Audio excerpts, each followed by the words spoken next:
큰 영광 중에 계신 살아계신 참되신 우리 하나님 아버지, 천지 만물의 창조주시여 지배자시며 개인의 생사화복과 국가의 흥망성쇠를 홀로 주장하시는 전지전능하신 여호와 우리 하나님 아버지, 예수 그리스도의 친아버지 되시며 우리에게 성령을 보내주시고 믿음의 주요 온전히 되시는 되게 하시는 우리 하나님 아버지, 만만 감사 영광 찬양 경배를 주의 거룩한 이름 앞에 돌립니다.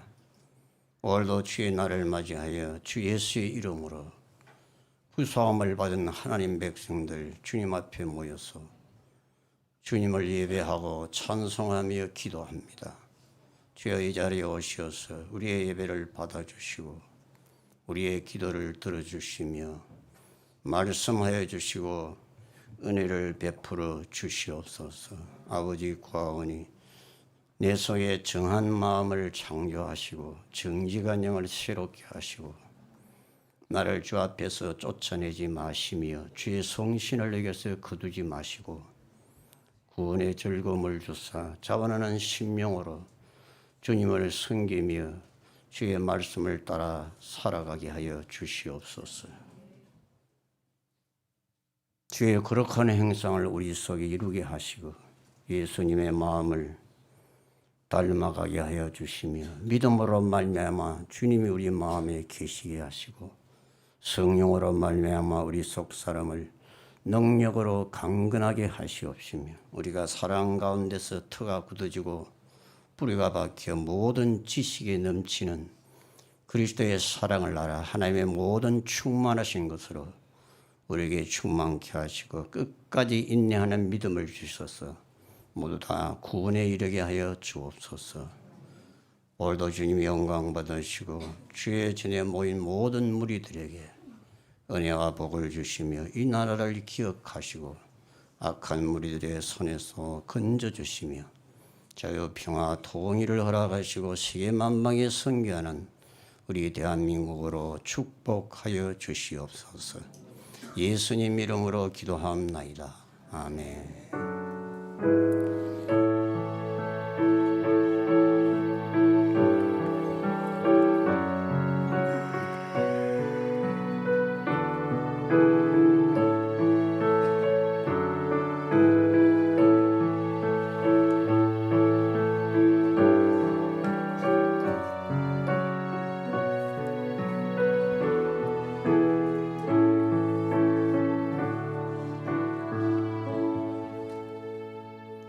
우리 성경 말씀 요한계시록 1장 9절에서 11절까지 3절을 함께 봉독합시다.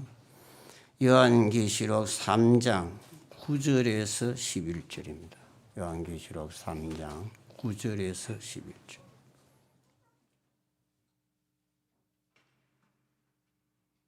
요한계시록 1장입니다. 1장 3장 아니고 제가 나이가 들어서 잘 안 되는 것 같습니다. 그래서 목사님들이 만기가 되면 정년이 되면 은퇴하는 모양입니다. 요한계시록 1장 9절부터 11절까지 봅시다. 시작.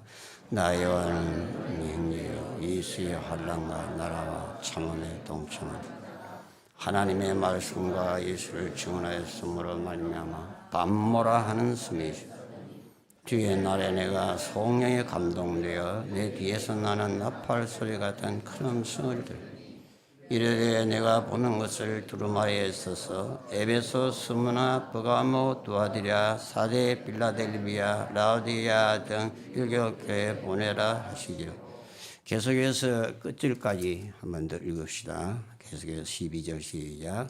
몸을 돌이켜 나에게 말하는 음성을 알아보려고 돌이킬 때 7 금 촛대를 보았는데 촛대 사이에 인자 같은 이가 발에 끌리는 옷을 입고 가슴에 금띠를 띠고 그의 머리와 털의 길이가 흰 양털 같고 눈 같으며 그의 눈은 불꽃 같고 그의 발은 풀무불에 단련한 빛난 주석 같고 그의 음성은 많은 물소리와 같으며 그의 오른손에 7 별이 있고 그의 입에서 좌우의 날선 검이 나오고 그 얼굴은 해가 힘있게 비치는 것 같더라.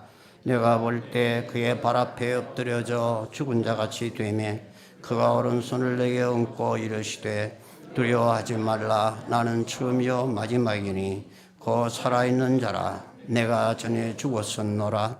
볼지어다 이제 세시도록 살아있어 사망과 음부의 열쇠를 가졌노니 그러므로 네가 본 것과 지금 있는 일과 장차 될 일을 기록하라. 네가 본 것은 내 오른손에 7 별의 비밀과 또 7 금촛대라. 7 별은 7 교회의 사자여 7 촛대는 7 교회니라. 아멘. 한 달 만에 여러분 또 뵙는 것 같습니다. 오늘의 설교 제목은 성령이 교회들에게 하시는 말씀 3번째 시간 되겠습니다. 우리 주님의 초림 때의 지상 삶의 모습은 초라하기 그지없었습니다. 말 구유에서 태어나시고 나사렛 빈촌에서 위로는 부모님 모시고 곁들어는 6남매의 맏형으로서 30년 가정생활, 목수의 아들로 사시고 공생의 3년 반 동안은 여우도 그립고 공중의 새도 거처가 있으되 인자는 머리 둘 곳도 없다 하시는 풍전 노숙의 삶을 사시고 마지막 십자가에 달려 죽으신 후 무덤도 남의 무덤에 장사되는 그런 주님이셨습니다. 그러나 부활 승천하시어 천상에 계신 우리 예수님의 모습은 그 안에는 판이하게 달랐습니다. 매우 장엄하고 화려하였습니다. 발에 끌리는 옷을 입으시고 가슴에는 금띠를 띠시고 눈은 불꽃과 같고 머리와 털에 휘는 흰 양털 같고 발은 풀무에 달려난 빛난 주석 같고 입에서는 좌우의 날선 검이 나오고 음성은 많은 물소리와 같으며 얼굴은 해와 같이 빛나고 7 별을 붙잡으시고 7 촛대 사이에 거니시는 주님의 모습 앞에 사도 요한 보자마자 엎드러져 죽은 자같이 있는데 주님께서 그의 손을 얹으시고 두려워 말라 하시면서 너 보는 것을 책에 써서 에베소, 서무나 버가모 도아디라, 사데빌라델비아, 라오디게아 7 교회에 보내라 하시면서 매 교회마다 주님께서 하신 말씀은 귀 있는 자는 성령이 교회들에게 하시는 말씀을 들을지어다 했습니다. 여러분 귀 있습니까? 우리 다 있지요. 2개씩 있지요. 왜 2개가 있을까요? 혹시 하나가 잘못되면 하나로 들으라고 있겠죠. 그래서 듣는 것이 굉장히 중요합니다. 여기에 귀 있는 자가 할 때는 이 귀는 ears가 아니고 ear입니다. 단수예요. 이 귀는 다른 귀를 말해요. spiritual ear죠. 그러니까 영적인 귀입니다. 하나님의 말씀을 들을 수 있는 귀를 말하는 거예요.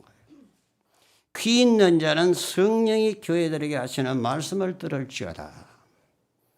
오늘 말세로 살아가는 우리 모든 성도들과 주님의 피로 사신 몸된 교회들은 이 지상에서 성령이 하시는 말씀에 귀를 기울여야 될 줄로 믿습니다. 성령의 음성에 귀를 기울이지 못하는 귀가 먹은 사람들은 영적으로 잠자는 자들이요 바른 신앙생활을 해갈 수가 없습니다. 주님과의 교통이 교제가 끊어진 것이에요. 그러면 오늘 주님께서 말세 교회 성도들에게 교회들에게 하시는 성령의 말씀은 무엇일까요? 첫째로 회개하라고 하셨습니다. 다 같이 합시다. 회개하라. 이것이 주님의 음성이요 성령의 음성이에요. 우리가 그 음성을 들을 수 있어야 됩니다. 하나님의 교회들과 주의 백성들은 먼저 회개해야 되는 것입니다. 출애굽한 이스라엘 백성들 광야에서 40년 살다가 다 죽었잖아요. 여호수아 갈렙 외에는 가나안 땅에 약속의 땅에 들어가지 못하고 그 광야에서 다 쓰러져 멸망했습니다. 그들이 범한 죄는 2가지 있어요. 대표적으로 음행과 우상 숭배입니다. 오늘 이 말세 교회들을 향하여 성령께서 하시는 말씀은 음행과 우상숭배를 회개하라고 하는 것입니다. 아니 하나님의 백성들이 어떻게 음행을 하고 우상숭배를 할까? 아닙니다. 하고 있습니다. 오늘 본문 계시록 2장 20절 보십시오. 계시록 2장 20절. 그러나 내가 네게 책망을 할 일이 있노라. 자칭 선지자라 하는 여자 이세벨을 네가 용납하니. 이세벨은 이 간부입니다. 간부. 아주 음란한 여자예요. 그가 내 종들을 가르쳐 꾀어 행음하게 하고 우상의 제물을 먹게 하는도다. 두 가지를 시켰는데 이 이세벨이 교회 안에 들어와서 두아디라 교회에서 주의 종들을 깨어서 음행을 하게 만들고 우상의 제물, 우상 숭배와 우상 제물을 먹게 만들어서 음행과 우상 두 가지를 하게 한 것입니다. 이것은 주의 백성들을 멸망시키는 죄악입니다. 교회를 파괴시키려고 하는 거예요. 우리를 구원의 길로 인도하는 것이 아니라 지옥의 멸망길로 이끌려고 하는 거예요. 무서운 세력입니다.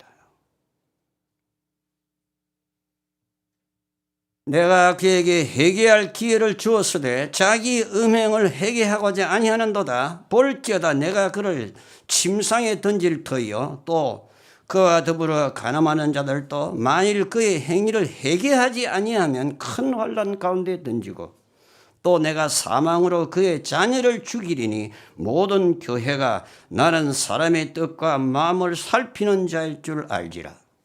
내가 네 각 사람의 행위대로 갚아주리라 했습니다. 교회 속에 침투한 음행의 죄에 대해서 제가 지난번 설교 때 몇 가지 지적한 예가 있으나 오늘은 세 가지 신뢰만을 들어서 한국 교회의 음행죄의 회개를 촉구하고자 합니다. 행기자매 여러분, 대단히 불미스러운 이야기지만 양해하시고 들으시기 바랍니다. 성경은 주의 백성들의 죄에 대하여 다른 어떤 단체나 종교처럼 축소 은폐하지 않고 가장 적나라하게 드러내는 책이 성경책입니다. 그래야 수술하여 치료하여 회개하여 돌이킬 수가 있기 때문인 것입니다. 제가 영도에 있는 어느 교회 새벽 기도를 간 적이 있습니다. 예배를 끝내고 일부 소등을 하고 개인 기도 시간으로 들어가는데 저는 시간이 바빠가지고 교회당을 나오고 있었어요. 뒷좌석에 그 교회 부목사가 앉아 있었는데 그 부목사가 한 것을 아주 예의주시하고 있었어요. 그 무엇을 그렇게 보느냐 봤더니 그 여성도들이 예배를 마치고 걸어서 교회당을 나오는데 그 부목사가 그 여성도들의 걸음을 아주 주시하고 있는 거예요. 그들의 눈을 보니까 제가 직감적으로 느낀 것이 뱀 눈이다. 그렇게 마음속에 느껴졌어요. 아, 저 사람의 눈이 뱀의 눈이구나.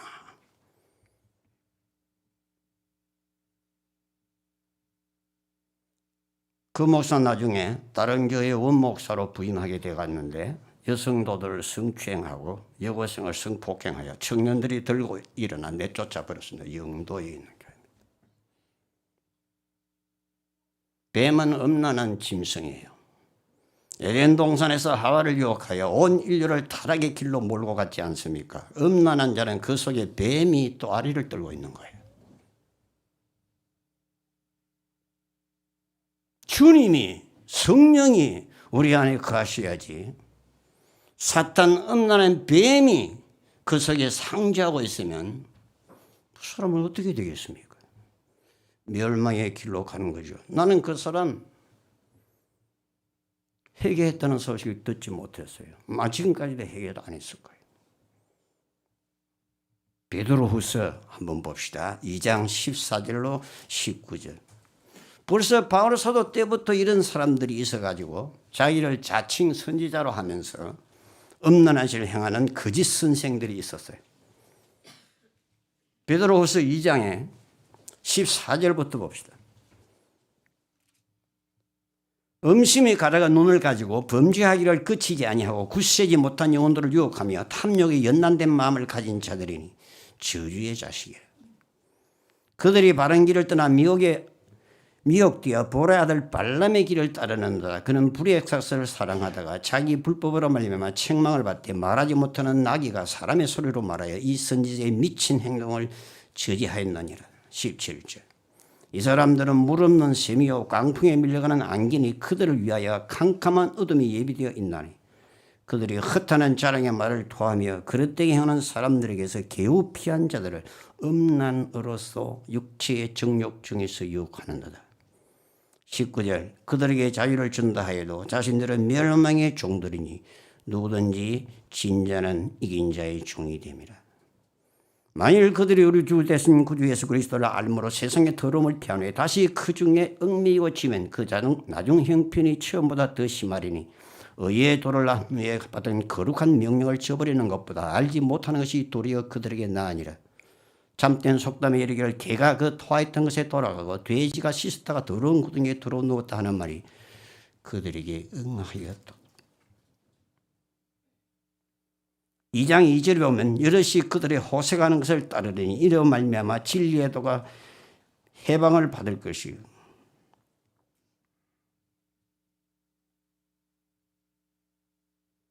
10절 보면 특별히 육체를 따라 더러운 정욕 가운데서 행하며 주관하는 일을 멸시하는 자들에게 형벌할 줄 아시느니라. 음심이 가득한 눈을 가지고 범죄하기를 쉬지 않는 데였어요. 탐욕에 연달된 마음을 가진 자들에게 육체의 정욕 중에 음란으로서 유혹을 하는 자들이에요. 제가 신학교에 추천하여 신학을 졸업하고, 왜냐하면 신학교에 들어가려면 목사의 추천이 있어야 합니다. 제가 추천해 줬는데 우리 신학교를 졸업하고 중국 청도에 선교사로 갔어요.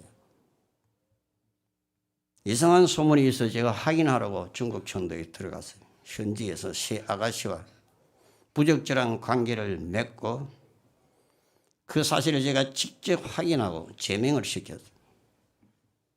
지금 무엇을 하고 있는지 연락도 안 되고 회개했다는 소식도 없어요. 회개가 무엇입니까? 자기의 죄를 인정하고 인식하고 고백하고 사과하고 고쳐야 되는데 그러지를 않습니다. 부산의 어느 교회 부목사는 원목사 사모와 1년 반 동안 불륜의 애정행각을 이곳저곳에서 벌이다가 결국 장로들에게 발각되어 제명되었는데 회개하기는커녕 자기도 피해자라면서 호소문을 너에 제출했어요.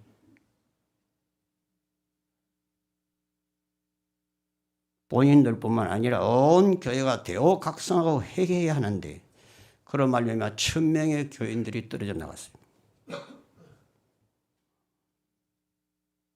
여러분, 우리 한국교회 주의 종들, 주의 백성들, 음란을 회개해야 합니다.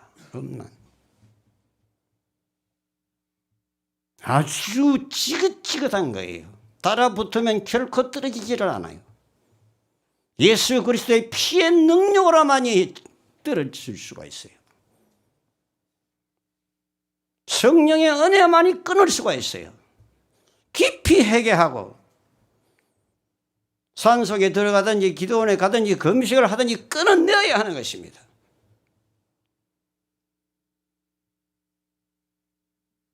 누가복음 13장 1절에서 5절을 보겠습니다. 누가복음 13장 1절에서 5절. 그때 마침 두 사람이 와서 빌라도가 어떤 갈릴리 사람들의 피를 그들의 제물에 섞은 일로 예수께 아뢰니 대답하여 이르시되 너희는 이 갈릴리 사람들이 이같이 해받음으로 다른 모든 갈릴리 사람보다 죄가 더 있는 줄 아느냐?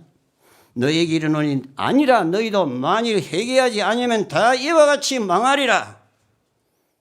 또 실로암에서 망대가 무너져 치어 죽은 18사람이 예루살렘에 그한 모든 사람보다 죄가 더 있는 줄 아느냐? 너희에게 이르노니 아니라 너희도 회개치 아니하면 이와 같이 망하리라. 회개만이 살 길입니다. 우리가 회개해야 할 죄들 중에 첫째가 음란의 죄입니다. 성적인 범죄예요. 온 세상이 성적인 범죄 가운데 지금 들어가고 있습니다. 문화, 예술, 무슨 어떤 영역에서든지 문학, 불륜이 미화되고 있습니다. 젊은이들이 다 영향받고 있어요. 인터넷을 틀게 나면 그런 게 다 나와요. 어떻게 우리가 이것을 끊어낼 수가 있겠습니까? 하나님의 은혜와 능력만이 우리를 거룩한 길로 인도할 줄로 믿습니다. 좁은 길이지만 가야 합니다. 멸망으로 인도하는 것은 멸망으로는 길이 넓어요. 많은 사람이 그리로 가요. 생명으로 인도하는 길은 좁고 협착해서 찾는 자가 적어요. 그러나 우리는 그 길을 가야 되는 것입니다. 히브리서 13장 14절 모든 사람은 결혼을 귀히 여기고 침소를 더럽히지 말라. 음행하는 자들과 간음하는 자들을 하나님이 심판하시리라. 하나님이 심판합니다. 잠언 6장 32절 33절에 여인과 간음하는 자는 무지한 자라. 이것을 행하는 자는 자기 영혼을 망하게 하며 상함과 능욕을 받고 부끄러움을 씻을 수 없게 된다고 했습니다.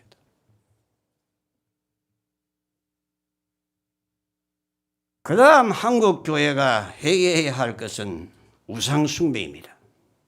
교회가 무슨 우상 숭배를 하느냐고 여러분이 물으실지 모르겠지만 우상 숭배를 하고 있습니다.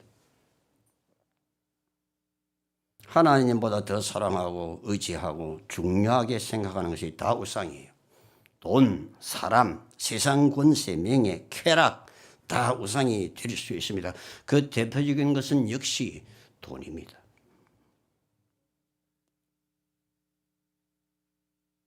에스겔 7장 19절에 그들이 오늘 거리에 내던지며 그 금을 오물같이 이기리니, 오물이라고 말했지만 사실은 똥입니다. 똥. 그 금을 똥같이 이기리니 이는 여호와 내가 진노를 내리는 날에 그들의 은과 금이 능히 그들을 건지지 못하며 능히 그 심령을 만족해 하거나 그 창자를 채우지 못하고 오직 죄악의 걸림돌이 됨이라. 돈이 좋은 것인데, 돈이 유용한 것인데, 돈이 필요한 것인데 이 돈이 우리를 멸망으로 끌고 간단 말이에요. 수많은 사람들이 돈 때문에 죄를 짓고 돈 때문에 지옥으로 가잖아요. 마귀가 그것을 이용하는 거예요. 예수님이 첫 번째 마귀가 시험한 것이 뭐예요? 네가 하나님의 아들이면 이 돌로 떡을 만들어 먹으라 했잖아요. 황금, 만능 사상이에요.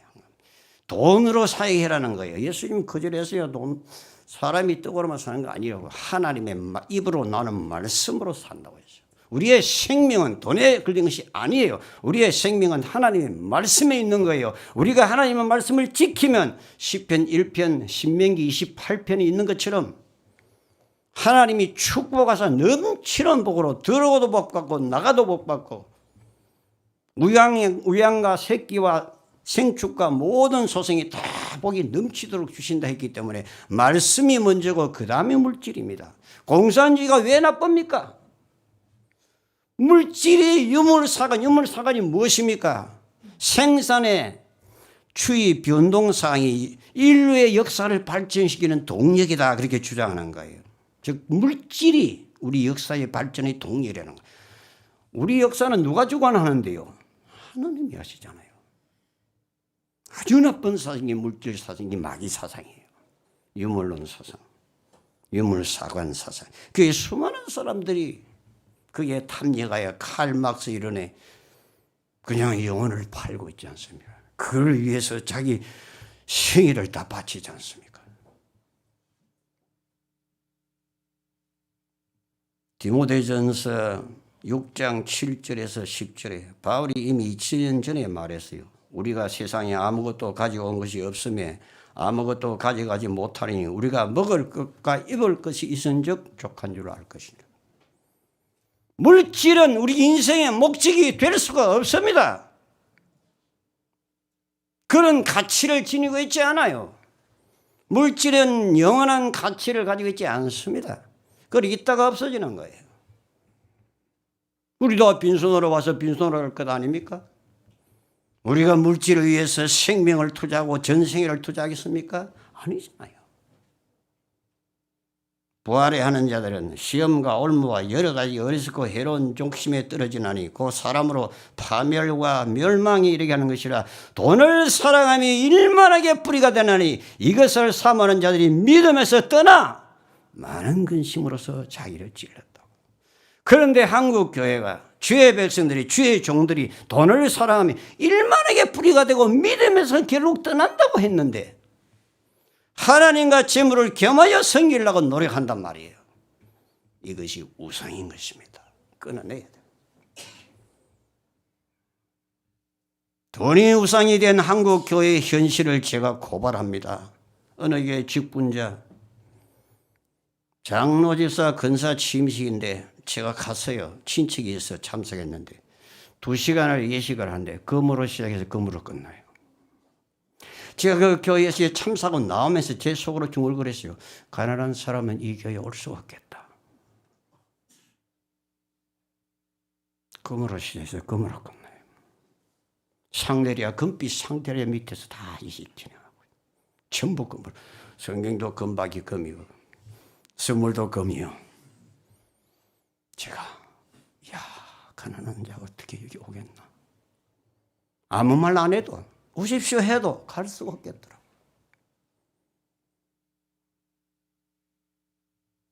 우리가 언제부터 이렇게 됐습니까?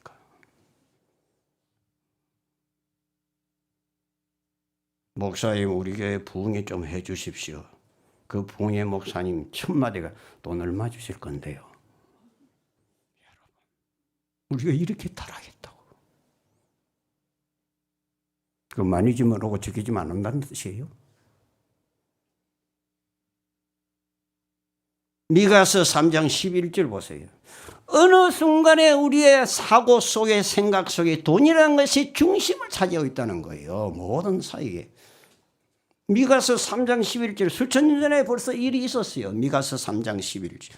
그들의 우두머리들은 뇌물을 위하여 재판하고 그들의 제사장들은 삭슬을 위하여 교훈하며 그들의 선지자들은 돈을 위하여 점을 치면서 여호와를 의지하여 이르기를 여호와께서 우리 중에 계시지 아니하냐. 재앙이 우리에게 임하지 아니하리라. 하나님을 돈으로 대치했다고요. 돈에 따라서 또 모든 사익을 결정한다고요. 어떤 장로님이 항상 저보고 말해요. 저는 선교사니까. 목사님 선교도 돈이 있어야 되지요. 맞아요. 맞아요. 돈 없으면 내가 비행기를 타고 어떻게 필리핀을 갑니까? 비행기를 표를 사야 가지. 맞아요. 그러나 틀려요. 돈으로 선교하는 게 아니에요.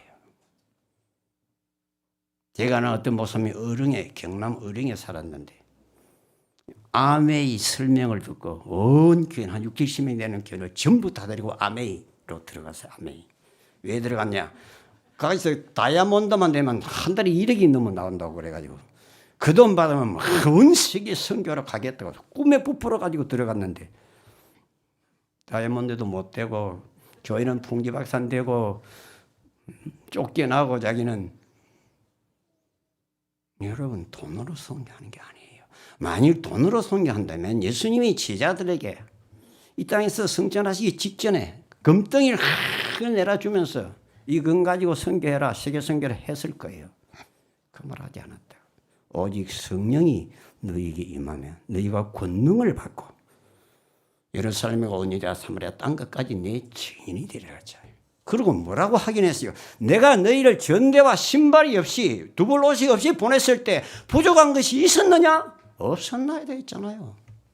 돈으로 선교하는 건 아니에요.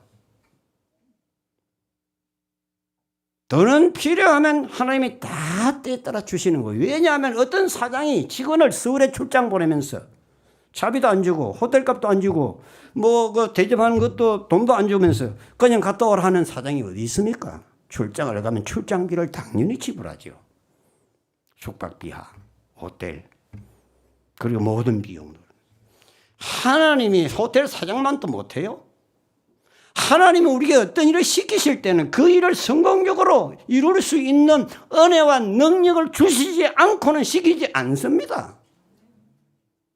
반드시 주십니다. successfully, 성공적으로 accomplish, 성취할 수 있도록 모든 은혜와 능력을 공급하시는 하나님이에요. 모세가 출애굽 시키러 애굽에 갈 때 내가 어떻게 갑니까? 내가 너와 함께한다. 지팡이 던지라. 이것으로 기적을 행해라. 주님께서 주셨잖아요. 능력을.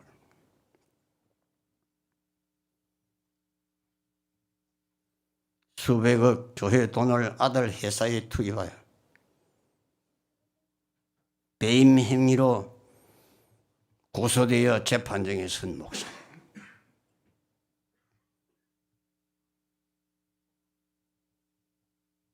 대부분의 기도원에서 우리 한국교회 부흥 집회를 하는 근본적인 이유는 헌금을 거두기 위한 동기. 헌금을 잘 거둬내는 강사는 인기 강사.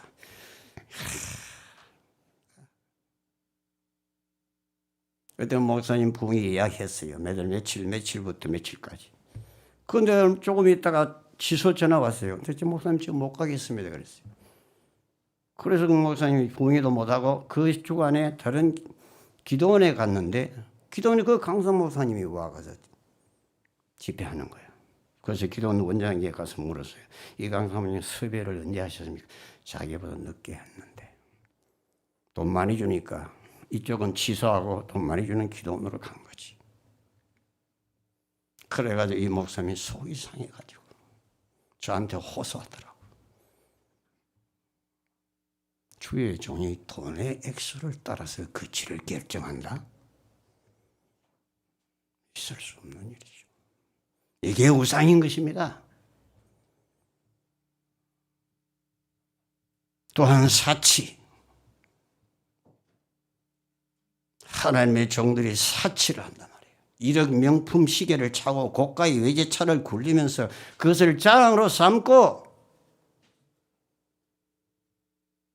어떤 교단의 목사님들이 단체로 필리핀에 수련회라는 명목으로 가가지고 현지 여성들과 함께 술파티를 했대요. 여러분, 이것이 오늘 우리의 현실입니다. 제가 다음에는 이런 설교 안 하겠어요. 그러나 오늘은 들으세요. 돈과 쾌락이 죄의 종들의 심령을 지배했다는 거예요. 세속적인 물결이 교회 속에 들어와서 휩쓸고 지나가는 거예요. 예수님의 삶을 생각해 보세요. 예수님의 지상삶.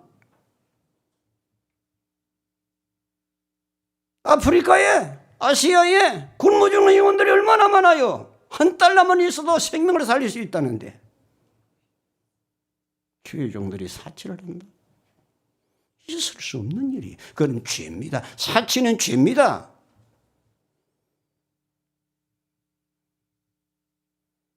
어떤 교회 수석 장로였던 사람 800억 비자금 목사님하고 자기만 알았는데 그 장로 자살했지 않습니까?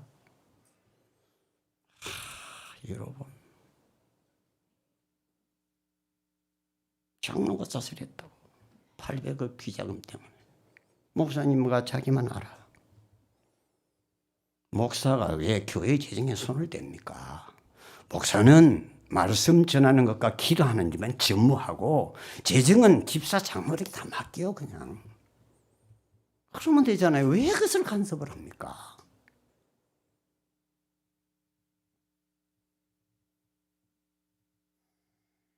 한국교회 타락의 정도는 엄청납니다. 이런 나라에 하나님이 축복하시겠습니까?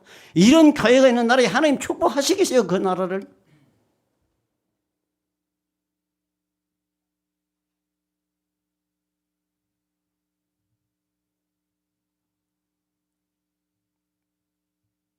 그 다음 우리가 해결해야 될 것은요, 가정생활입니다. 여러분, 우리 가정생활을 정말 성경 말씀이 지시하는 대로 해야 될 줄 믿습니다. 먼저 자녀들이에요. 자녀들은 부모를 절대적으로 순종해야 돼요. 주 안에서. 왜 자녀가 부모를 순종해야 할까요? 부모이기 때문이에요. 나보다 지혜롭고 나보다 유능해서가 아니에요. 나를 낳아주시고 길러주신 부모님이기 때문에. 하나님이 주신 부모예요. 내가 선택한 것이 아니에요.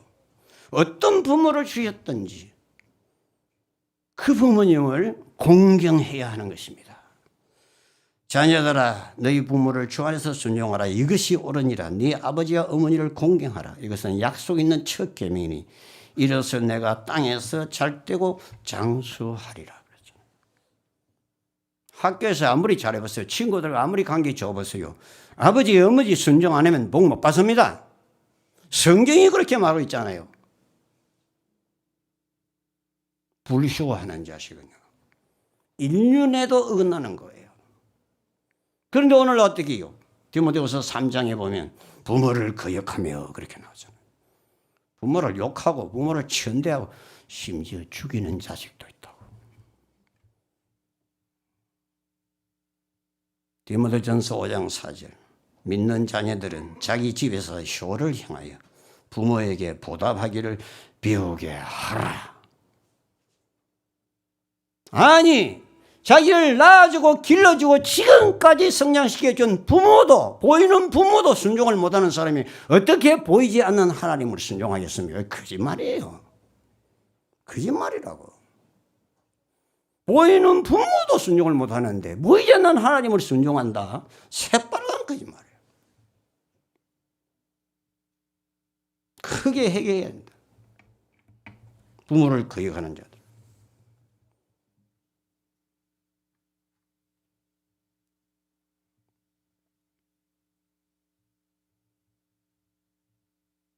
부모를 천대 멸시 무시 거역하고 학대하고 불순종하는 풍조가 온 세상에 만연해요.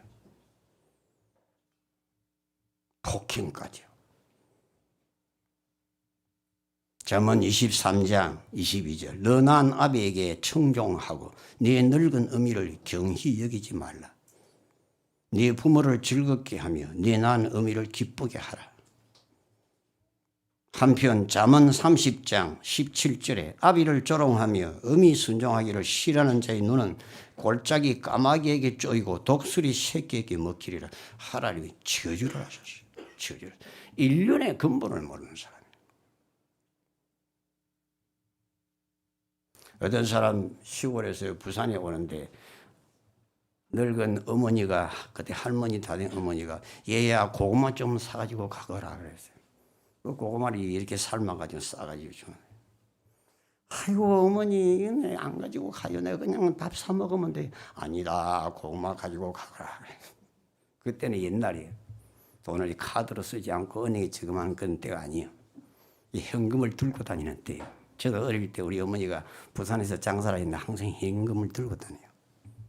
그래가지고 돈을 장사 미친 이만큼 해가지고 거기다 고구마를 딱 얹어가지고 부산 새벽에 부산의 부두에 내려가지고 남포동 길을 걸어가다가 강도를 만났어요.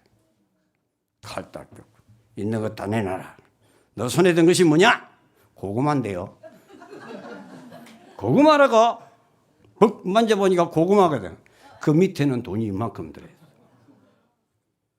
그래가지고 그 사람이 바로 그 길로 남교회, 그때 남교회가 저 남포동 옆에 거기 있었거든. 중앙동에. 들어가니까 새벽 기도 시간에 목사님 제가 간증 좀 하겠습니다. 그래. 하시라고. 그 사실을 이야기한 거예요. 그 나이 많은 어머니가 고구마 가지고 너무 귀찮고 싫은데 그래도 어머니 말 들었다가 돈 다 날리지 않고 지키게 됐다고 막 간증을 한 거예요. 싫어합니다. 어머니가 나보다 지혜로워서 내가 어머니를 순종하는 게 아니에요. 어머니니까 순종하는 거예요.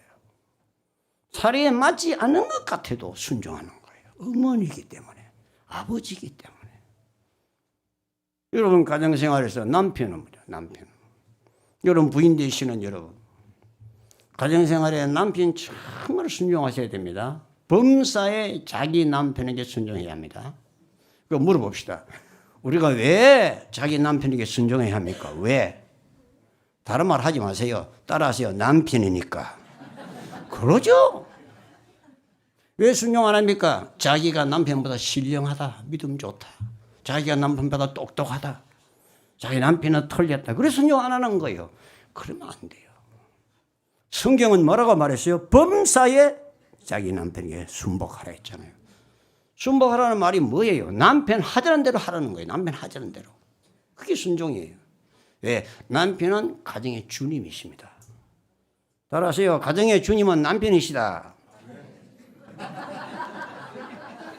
교회에는 예수님이 계시잖아요. 교회의 주인은 예수님입니다. 그렇지요? 가정의 주는 누구십니까? 남편입니다. 제가 하는 말이 아니에요. 성경이 그렇게 가르친다니까요. 자, 우리 다 같이 베드로전서 3장을 가야 돼요. 베드로전서 3장. 오늘 제가 보니까 이 자리에 회개할 여성도님들이 정말 많은 것 같아요. 회개하셔야 됩니다. 내 생각과 하나님의 말씀이 위배될 때 하나님의 말씀을 따라야지 자기 생각을 따르면 안 됩니다. 목사님, 지금은 시대가 변했습니다. 시대가 변해도 말씀은 그대로입니다. 정말이요. 회개하셔야 돼요. 어떤 여성도가 예수 잘 믿는데 남편이 조금 수준이 미달이라 남편 보고 막 삿대질하고 남편이 왜 그렇게 하냐고 그러다. 그래가지고 입신을 해가지고 천국에 가니까 주님께서 너는 왜 남편의 얼굴에 네 발을 가지고 남편의 얼굴에 짓밟았느냐 그러더래요. 제가 언제요 주님? 주님도 거짓말 안 하실 때 어떻게 제가 언제 남편의 얼굴을 짓밟아서 하니까 내가 보여줄게. 그래 막 다투면서 남편 얼굴에 삿대질하고 막 이렇게 그게 남편 얼굴을 짓밟는 거다 그러시더래요. 그래서 이 여성도가 깨어난 다음에 다시 지상으로 돌아와서 남편을 극진히 섬겼다는 거 아닙니까? 베드로전서 3장의 1절 아내들아 이와 같이 그 다음에 뭐예요? 자기 남편 따라서 자기 남편 텔레비에 나오는 박사님들 의사 선생님들 말 한마디 하면 그대로 다 따라가요. 전부 다 아멘 하고 따라가요. 근데 남편이 맨날 이야기하면 안 들어요. 자기 남편 말 안 듣고 남의 남편 말은 잘 듣는다고. 회개하셔야 돼요. 자기 남편. 주님은 my Lord, 나의 주님이지 않습니까? 그렇습니까? 나의 하나님, 나의 예수님. 따라서요, 나의 남편. 그래요. 하나밖에 없어요, 이 세상에. 자기 남편에게 순종하라. 이는 혹 말씀을 순종하지 않는 자라도 말로 말미암지 않고 그 아내의 행실로 말미암아 구원을 받게 하라. 여러분 안 믿는 남편 전도하기 얼마나 힘들어요. 교회 한번 오게 하려면 얼마나 힘들어요. 근데 여기 있어요. 순종할 때 남편이 감동받아 나온다는 거예요. 너희의 두려움에 정결한 행실로 너희 단장은 머리를 꾸미고 금을 차고 아름다운 옷을 입은 외모로 하지 말고 오직 마음에 숨은 사람을 온유하고 안정한 심리에 썩지 아니할 것을 하라. 이는 하나님 앞에 값진 것이니라. 5절 전에 하나님께 소망을 두었던 거룩한 부녀들도 이와 같이 자기 남편에게 계속 자기 남편이라 나오잖아요. 자기 남편. 자기 남편에게 순종함으로 자기를 단장하였느라. 6절이 대단히 중요한데요. 우리 6절 봅시다. 시작.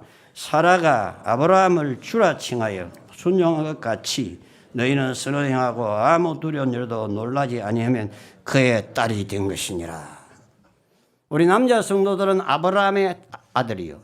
여자 성도들은 사라의 딸이요. 이게 her라고 했거든요. H-E-R, her. 사라의 딸이다 그 말입니다. 사라는 믿음의 여주인이요. 아브라함은 믿음의 남주인이요. 여러분이 믿음의 여주인을 따라가려면 그 스텝을 따라가려면 여러분 남편에게 순복을 하셔야 돼요. 사라처럼. 누구처럼? 사라처럼. 사라가 뭐라고 했는데 아브라함을 My Lord 그랬어요. 어느 날 아브라함이 사라를 여보 이리 봐. 여기에서 하나님도 경외하지 않고 모르잖아. 당신 너무너무 이쁜데 오늘부터 알았지? 나를 남편이라고 절대 하지 마. 오빠라고만 그래. 만일 남편이라면 그들이 나를 죽이고 너를 데려갈 거야. 근데 네가 나를 오빠라고 하면 나는 살려줄 수 있어. 그러면 요즘 같은 여인들은 어떻게 하겠어? 이 늑대 같은 자가요. 자기 살기라고 나를 당장 이혼이다 그렇게 하겠죠. 근데 사라는 뭐라고 했는지 알아요? Yes, my Lord. 사라의 말이에요. Yes, my Lord. 그렇게 하겠다는 거예요. 그게 바른 일이에요? 그게 정당한 일이에요? 그런데 남편이 말했단 말이에요. 남편이. 자기 남편이 말했다. 여러분 예수님이 교회 와가지고 이렇게 합시다. 안 돼요 그거는. 누가 그렇게 말할 자 있습니까? 교회 주인은 주님이신데요. 가정도 마찬가지예요. 그게 합당한 일도 아니에요. 자기 혼자 살려고 말이에요. 그 사라가 잡혀가면 어떻게 되는 거예요? 그날로 그냥 다른 사람은 안에 대고 그냥 다 망치는 거죠. 근데 사라는 순종했단 말이에요. Yes, my Lord. 우리 여성도님들, 결혼하신 여성도님들, 오늘부터 남편이 무슨 말을 하든지 이 말만 하십시오. 시작. Yes, my Lord. 성경이 그렇게 말하고 있지 않습니까? 성경이. 그리고 그 다음은 뭐예요? 목사님, 그러면 남편이 잘못된 길로 가는데 남편의 의견이 틀리는데요. 내가 볼 때는 이게 맞는데요. 그럼 결과는 어떻게 되는 건데요? 결과는 하나님께 맡기세요.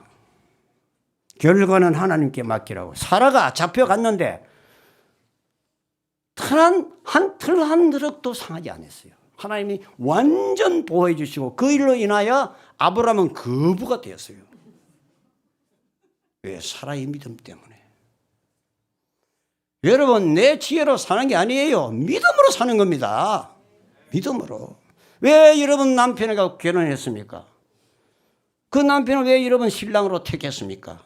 일단 택했다면 평생 동안 여러분 그 남편에게 순종하시기 바랍니다. 그러면 축복받을 겁니다.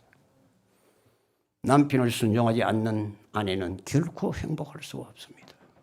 왜? 하나님의 질서를 위반하기 때문이에요. 하나님, 그리스도, 남자, 여자, 이것은 하나님이 세우신 질서예요. 여러분 남편의 권위에 절대 도전하지 마십시오. 성도님들, 항상 순복하시기 바랍니다. 이것이 행복의 길입니다. 또 한 가지, 오늘 말난짐에 여러분에 꼭 말씀드려야 할 게 있어요. 아무리 기분 나빠도 잠자리 거부하지 마십시오. 여성분들 결혼해가지고 기분 나쁘면 오늘 당신 딴 나가서 자. 나 기분 나빠. 그러지 마십시오. 자, 성경대로 합시다. 고린도전서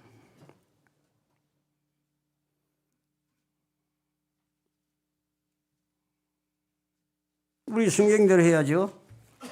바울은 결혼도 안 했지만 다 말해놨어요.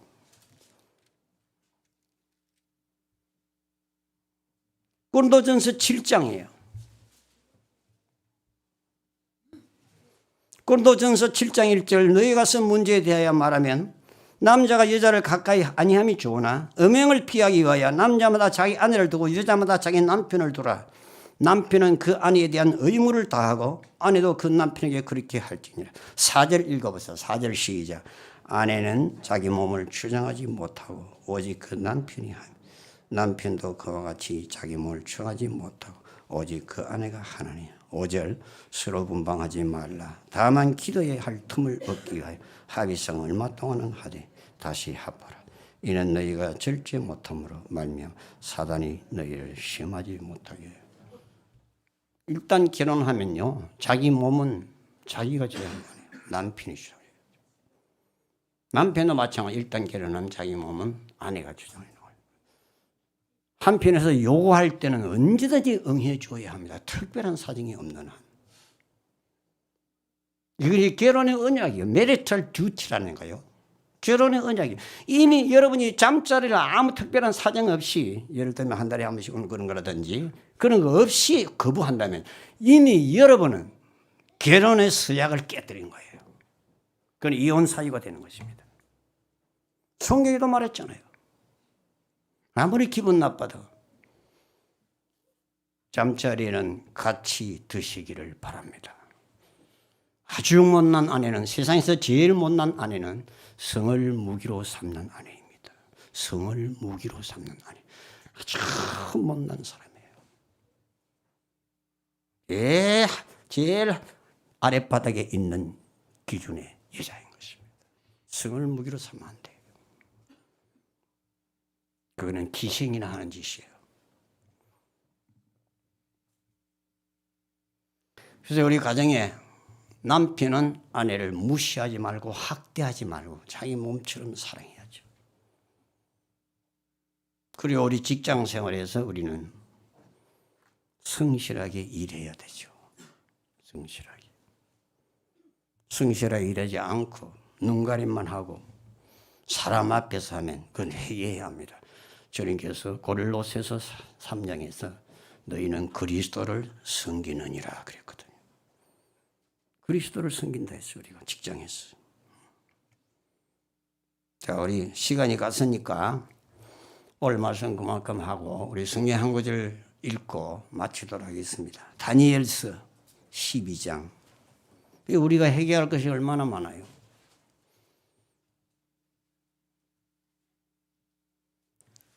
어떤 여성도가요, 굉장히 신앙생활 열심히 해요. 거의 하루 종일 복음성 틀어놓고 있어요.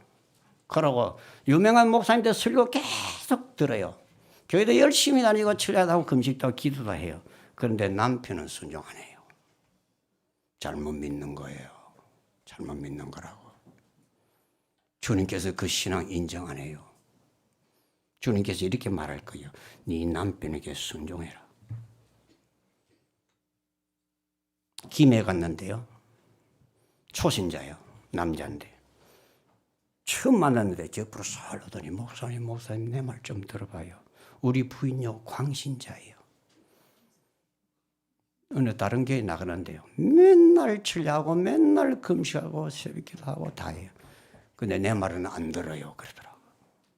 자기도 교회 나와요. 초신자예요. 죽겠어요. 어떻게 하면 되지요? 저보고 그러더라고. 어떤 청년이요. 대학생이요.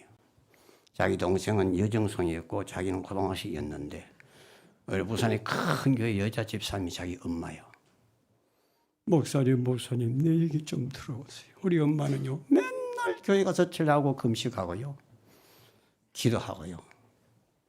제가 조금 이야기하고 싶어가지고요. 저녁 10시에 들어오는데 엄마 들어올 때 기다렸다가 엄마 나하고 얘기 좀 하자 그러면 엄마가 이런대요. 엄마 바빠. 내일 아침 또 일찍 나가야 돼. 가서 자. 그러면 그 여중생 자기 동생 여자의 여중생은요 계속 울어요. 학교 갔다 와도 엄마 없어. 이게 신앙생활 잘하는 거예요. 먼저 한번 보고 다니엘서 2장 봅시다. 먼저 한번 보고 고린도 디모데전서 다니엘서는 조금 이따 또 보고 디모데전서 먼저 봅시다. 디모데전서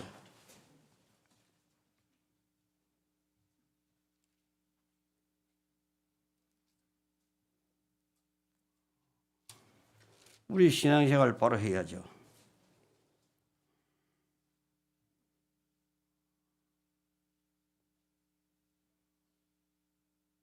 디모데전서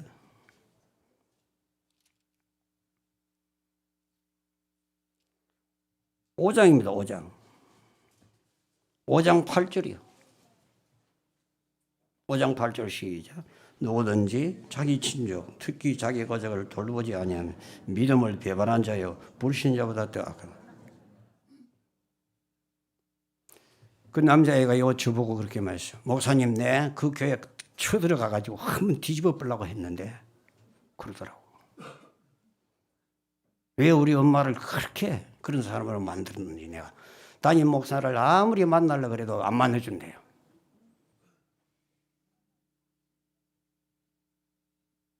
자기 가족은 자기 친족이요. 돌아보지 않는 자는 믿음을 배반한 자요. 불신자보다 더 악한 자요. 자기 남편 돌볼도 하고 매일 교회 가서 살고 자기 남편 말 하나도 안 듣고 목사님 말만 듣고 잘 믿는 거예요? 아니죠. 가족을 누가 창조하셨는데요? 하나님 하셨잖아요. 교회도 하나님이 만드셨고 가정도 하나님이 만드셨잖아요. 자, 그러면 다니엘서 12장 9절 10절이에요. 그런 거 다 해결해야지 우리가. 해결해야죠. 자식들의 눈에 피눈물 나게. 그 엄마하고 같이 지내고 싶은데 그런 거 맨날 집에서 혼자 울고. 그죠? 다니엘서 12장 9절 10절입니다. 9절 10절 시작. 그가 이르되 다니엘아 가르치하다. 이 말은 마지막 때까지 간수하고 봉할 것이니라. 많은 사람이 연단을 받아 스스로 정결하게 하며 희귀할 것이나 악한 사람은 악을 행하리. 악한 자는 아무것도 깨닫지 못하되 오직 지혜 있는 자는 깨달으리라. 많은 사람이 연단을 받아 스스로 어떻게 해요? 정결하게 하며 희게 한다고. 여러분, 우리를 정결하게 하고 희게 해서 주님 오실 날 기쁨으로 주님 맞이하는 우리 모든 성도들 다 되시기를 바랍니다.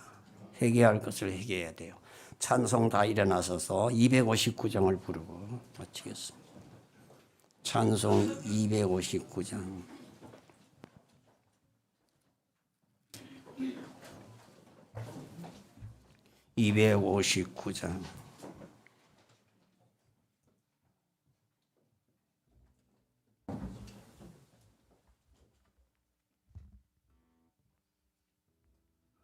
예수 십자가에 흘린 피로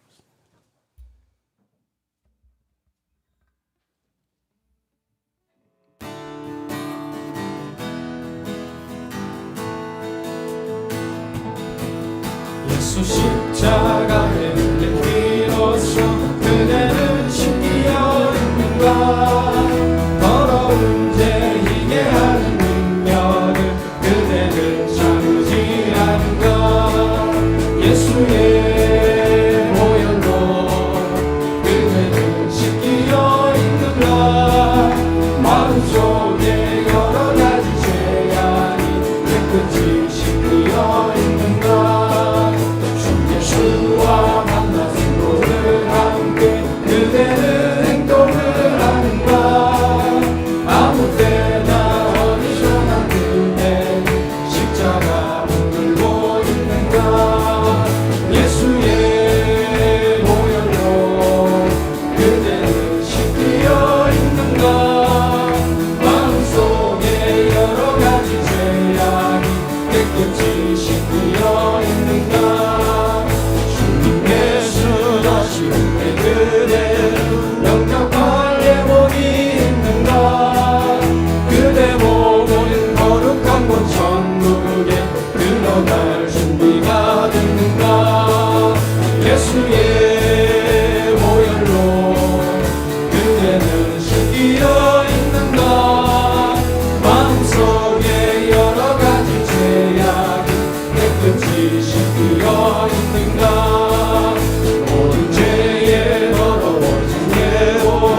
주 앞에 지금 나와서서 샘물같이 솟아나는 보혈로 눈보다 너에게 씻으라.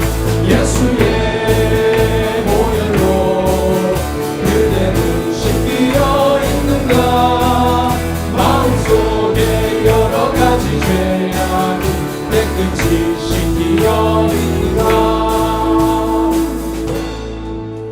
기도하겠습니다. 아버지 하나님께서 우리 한국교회에 큰 은혜를 주시고 부흥을 주시고 수많은 주의 종들의 피와 땀과 희생, 선교사들의 희생을 통하여 우리 한국교회가 이렇게 크게 되고 부흥케 되고 부여하게 되고 하나님의 은혜로 세계 선교를 감당할 수 있게도 되었는데 주여, 우리야 죄악이 많습니다. 주님 용서하여 주시오. 우리의 동역자들이 주의 종들의 죄와 주의 백성들의 죄와 이 한국 교회의 죄와 음행과 의상 숭배와 이런 모든 죄악들 우리 주 예수님의 피로서 다 씻어 주시옵시고 회개의 영을 보내주사 회개하게 하여 주시옵시고 우리가 말씀으로 돌아가고 하나님 앞에 겸손함으로 다시 돌아가서 옛 사랑을 회복할 수 있도록 아버지 은혜를 베풀어 주시옵소서. 우리 한국교회는 주님의 교회입니다. 주님께서 정결케 하시고 깨끗게 하시고 씻어주시고 다시 성령으로 충만케 하시어 세계 선교의 주역을 감당할 수 있도록 우리 한국교회에 축복하여 주시옵소서.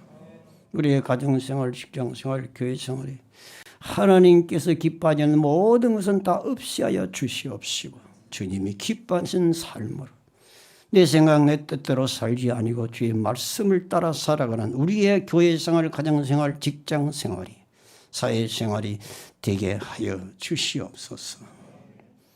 아버지 오늘 예배하면서 주 앞에 헌금 바칩니다. 정성으로 드리오니 주님 받으시고 바치는 모든 손길마다 기억하시고 영혼이 잘됨같이 범사가 잘되고 강건한 은혜를 허락하여 주시옵소서.